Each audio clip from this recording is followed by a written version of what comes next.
திருவாரூர் மாவட்டம் நீடாமங்கலம் பேரூராட்சி நிர்வாகத்தை கண்டித்து வேலை இழந்த பெண் ஆட்சியர் அலுவலகத்தில் தீக்குளிக்க முயன்ற சம்பவம் பரபரப்பை ஏற்படுத்தியது.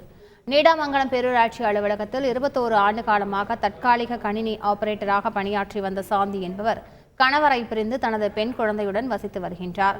பேரூராட்சி துணைத் தலைவரின் கணவர் ராபர்ட் பிரைஸுடன் ஏற்பட்ட வாக்குவாதம் காரணமாக நீடாமங்கலம் காவல் நிலையத்தில் புகார் அளித்தார்.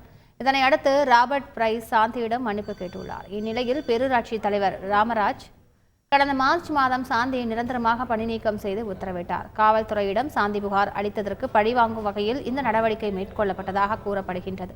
இந்நிலையில் கடந்த 4 மாத காலமாக வருமானம் இழந்து தவித்து வரும் சாந்தி ஆட்சியர் அலுவலகத்திற்கு மண்ணெண்ணெய் பாட்டிலுடன் வந்து தற்கொலைக்கு முயன்றார்.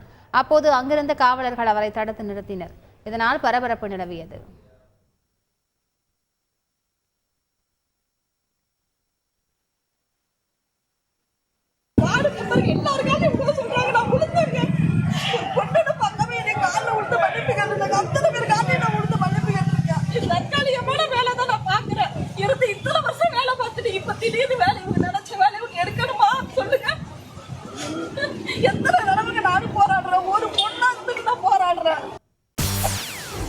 செய்திகளை உடனுக்குடன் தெரிந்து கொள்ள உடனே சப்ஸ்கிரைப் பண்ணுங்க.